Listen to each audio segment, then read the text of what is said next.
വൈകുന്നേരം തളിപ്പറമ്പിന്റെ ഹൃദയഭാഗത്തുണ്ടായ വൻ തീപിടുത്തത്തിൽ നഗരം 3 മണിക്കൂറോളം മുൾമുനയിൽ നിന്നു.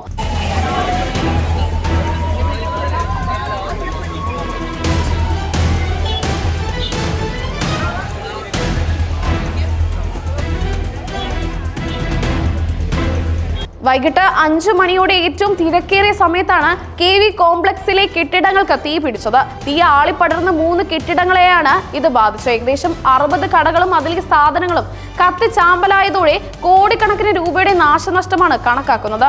അപകടത്തിന്റെ തീവ്രത കാരണം തലശ്ശേരിയുടെ ഹൃദയഭാഗമായ ബസ് സ്റ്റാൻഡിന് സമീപം സ്ഥിതി ചെയ്യുന്ന KV കോംപ്ലക്സിലെ ഒരു കെട്ടിടം പൂർണ്ണമായും മറ്റ് 2 കെട്ടിടങ്ങൾ ഭാഗികമായും കത്തി നശിച്ചു. തിരക്കേറിയ സമയത്ത് തീ പടർന്നെങ്കിലും ആദ്യമായി തീ പിടിച്ച മാക്സ്ക്രോ എന്ന ചെരുപ്പ് കടയിൽ നിന്നും കെട്ടിടത്തിൽ ഉണ്ടായിരുന്ന മറ്റ് കടകളിൽ നിന്നും ആളുകൾക്ക് രക്ഷപ്പെടാൻ സാധിച്ചത് വൻ മനുഷ്യ ദുരന്തം ഒഴിവാക്കി. അപകടം നടന്നയുടനെ തളിപ്പറമ്പിലെ അഗ്നിരക്ഷാ നിലയത്തിൽ നിന്ന് 2 യൂണിറ്റ് ഫയർ എഞ്ചിനുകൾ ഉടൻ സംഭവ സ്ഥലത്തെത്തി. എങ്കിലും നിമിഷങ്ങൾക്കകം ആളിപ്പടർന്ന തീയുടെ മുന്നിൽ ഈ യൂണിറ്റുകൾ നിസ്സഹായരായി. ഈ സമയത്ത് അഗ്നിശമന സേനാംഗങ്ങൾ തീ നിയന്ത്രണത്തിലാക്കാൻ ശ്രമിക്കുന്നതിനിടെ ഞൊടിയിടയിൽ മറ്റു 2 കെട്ടിടങ്ങളിലേക്കും തീ പടരുകയായിരുന്നു. തീയുടെ ശക്തി വർദ്ധിച്ചതോടെ കെട്ടിടങ്ങളിൽ നിന്ന് തുടർച്ചയായി പൊട്ടിത്തെറികൾ ഉണ്ടായി.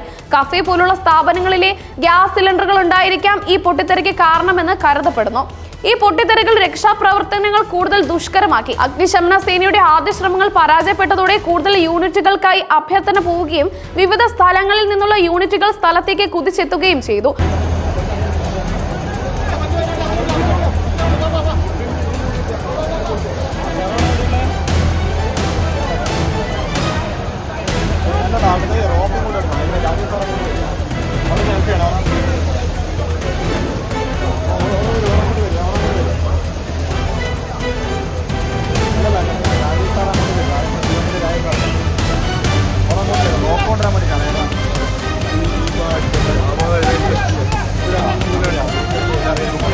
തളിപ്പറമ്പിലെ 2 യൂണിറ്റിന് പുറമെ കണ്ണൂർ, പയ്യന്നൂർ, മട്ടന്നൂർ, പെരിങ്ങോം എന്നിവിടങ്ങളിലെ ഫയർ യൂണിറ്റുകളും കാസർഗോഡ് ജില്ലയിലെ തൃക്കരിപ്പൂർ, കാനങ്ങാട് എന്നിവിടങ്ങളിലെ ഫയർ യൂണിറ്റുകളും സ്ഥലത്തെത്തി.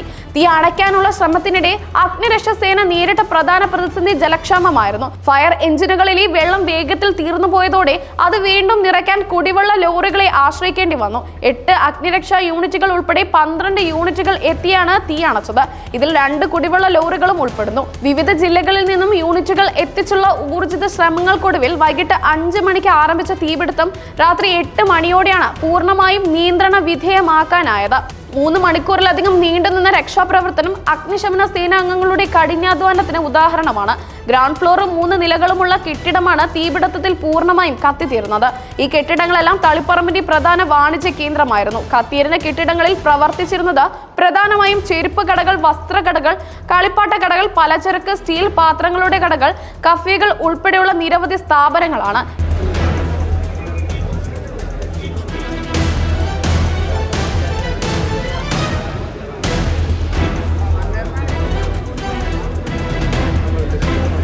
ഈ 60ഓളം കടകൾ നശിച്ചതോടെ കോടിക്കണക്കിന് രൂപയുടെ സാധനങ്ങളാണ് ചാമ്പലായത്.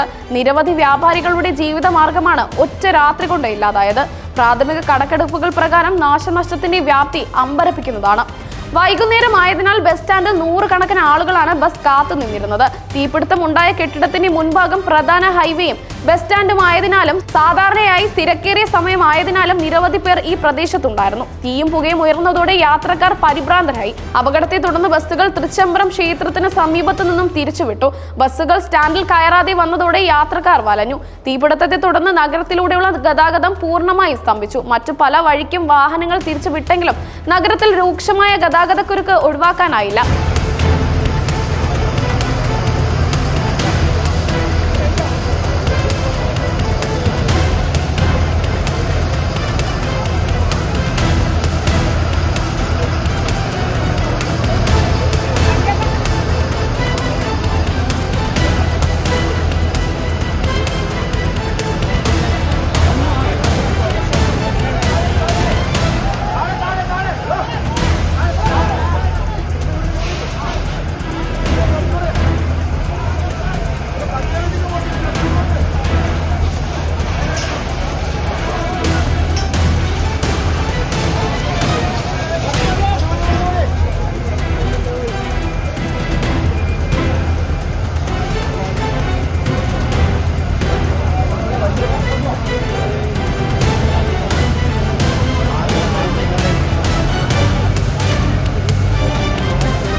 തീ പടർന്നതറിഞ്ഞ് സ്ഥലത്തേക്ക് വൻ ജനക്കൂട്ടം ഒഴുകിയെത്തിയതോടെ സ്ഥിതിഗതികൾ നിയന്ത്രിക്കാൻ പോലീസിന് ഏറെ ബുദ്ധിമുട്ടേണ്ടി വന്നു. പോലീസും അഗ്നിശമന സേനാംഗങ്ങളും ജനങ്ങളെ സുരക്ഷിത സ്ഥാനത്തേക്ക് മാറ്റാൻ കഠിനമായി പരിശ്രമിച്ചു.